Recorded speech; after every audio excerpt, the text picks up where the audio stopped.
क्या आपने कभी 299 का रिचार्ज करने की कोशिश की लेकिन ऐप ने आपको 349 वाला प्लान खरीदने पर मजबूर कर दिया, या फिर फ्री ट्रायल खत्म होने के बाद बिना बताए आपके पैसे कट गए? अगर हाँ, तो हो सकता है कि आप भी डार्क पैटर्न का शिकार हो गए हैं। अब एक नए सर्वे ने ऐसा खुलासा किया है जिसे जानकर शायद आप अगली बार रिचार्ज करने से पहले 2 बार सोचेंगे। Hi everyone, you're watching NBT Tech on the Go. I am your host Mohini Singh. तो चलिए जानते हैं इस डार्क पैटर्न के बारे में। स्मार्टफोन और इंटरनेट हमारी लाइफ का अहम हिस्सा बन चुके हैं, लेकिन क्या हो अगर जिन एप्स और वेबसाइट पर हम रोज रिचार्ज करते हैं वही हमें बिना एहसास कराए ज्यादा पैसे खर्च करने के लिए प्रेरित कर रही हो।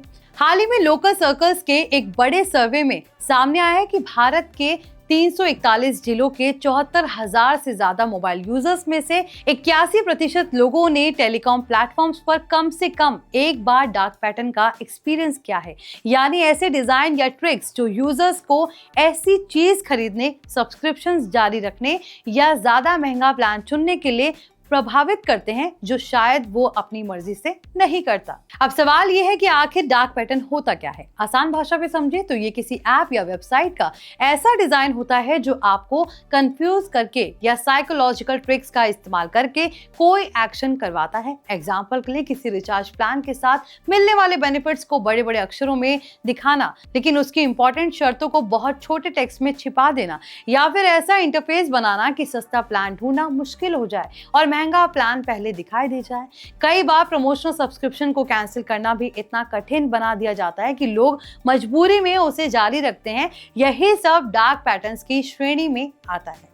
सर्वे में यूजर्स ने रिलायंस जियो, भारती एयरटेल, वोडाफोन आइडिया जैसे बड़े टेलीकॉम ऑपरेटर्स के प्लेटफॉर्म्स पर अलग अलग तरह की शिकायतें दर्ज कराई। इनमें रिचार्ज प्लान्स में छिपी शर्तें, एडवर्टाइज बेनिफिट से कम सुविधाएं मिलना, बार बार लगने वाले सब्सक्रिप्शन चार्जेस और ऑफर्स को कैंसिल करने में परेशानी जैसी बातें शामिल थी। रिपोर्ट्स में एयरटेल के कुछ अनलिमिटेड 5G प्लान्स में हॉटस्पॉट यूसेज पर लगी सीमाओं को भी ऐसे एग्जाम्पल्स में गिना गया। हालांकि कंपनियों की ओर से इस सर्वे पर अलग अलग प्रतिक्रियाएं भी हो सकती हैं। सोचने वाली बात यह है कि अगर 10 में से 8 से ज्यादा मोबाइल यूजर्स को ऐसे एक्सपीरियंस हो रहे हैं तो ये सिर्फ किसी एक कंपनी का नहीं बल्कि पूरे डिजिटल इकोसिस्टम का मुद्दा बन चुका है। यही वजह है कि लोकल सर्कल्स ने telecom regulatory authority of India यानी ट्राई और सेंट्रल कंज्यूमर प्रोटेक्शन अथॉरिटी से नियमों और सख्ती से लागू करने की मांग की है ताकि कंज्यूमर्स को ज्यादा पारदर्शी और आसान डिजिटल एक्सपीरियंस मिल सके।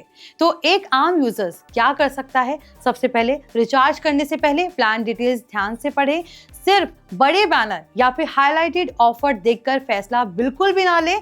ऑटो रिन्यूअल और सब्सक्रिप्शन सेटिंग्स समय समय पर चेक करते रहें। अगर किसी ऑफर को कैंसिल करना बहुत ज्यादा मुश्किल लगे या फिर रिचार्ज में कोई छिपी हुई शर्त दिखाई दे तो उसकी शिकायत संबंधित टेलीकॉम कंपनी और जरूरत पड़ने पर कंज्यूमर हेल्पलाइन या ट्राई के माध्यम से भी की जा सकती है। छोटी सी सावधानी आपको बेवजह का खर्च बचा सकती है। तो कुल मिलाकर डिजिटल सर्विसेज जितनी स्मार्ट होती जा रही हैं, उतनी ही स्मार्ट कंज्यूमर बनना भी जरूरी है। हर ऑफर आपके लिए फायदेमंद हो ये जरूरी नहीं, इसलिए अगली बार जब भी कोई रिचार्ज प्लान चुने तो सिर्फ प्राइस ना देखें, उसकी पूरी डिटेल्स जरूर पढ़ें। फिलहाल इस वीडियो में बस इतना ही। अगर आपको ये वीडियो इन्फॉर्मेटिव लगा हो तो इसे लाइक करें, शेयर करें, साथ ही कमेंट करके बताइए क्या आपने भी कभी किसी रिचार्ज ऐप या टेलीकॉम वेबसाइट पर ऐसा एक्सपीरियंस किया है जहां आपको लगे कि आपको कंफ्यूज करके कोई प्लान खरीदवाया गया हो। टेक्नोलॉजी से जुड़ी हर बड़े अपडेट के लिए सबसे पहले NBT tech on the go को सब्सक्राइब कर लें। मैं हूं मोहिनी सिंह, मिलती हूं अगली वीडियो में।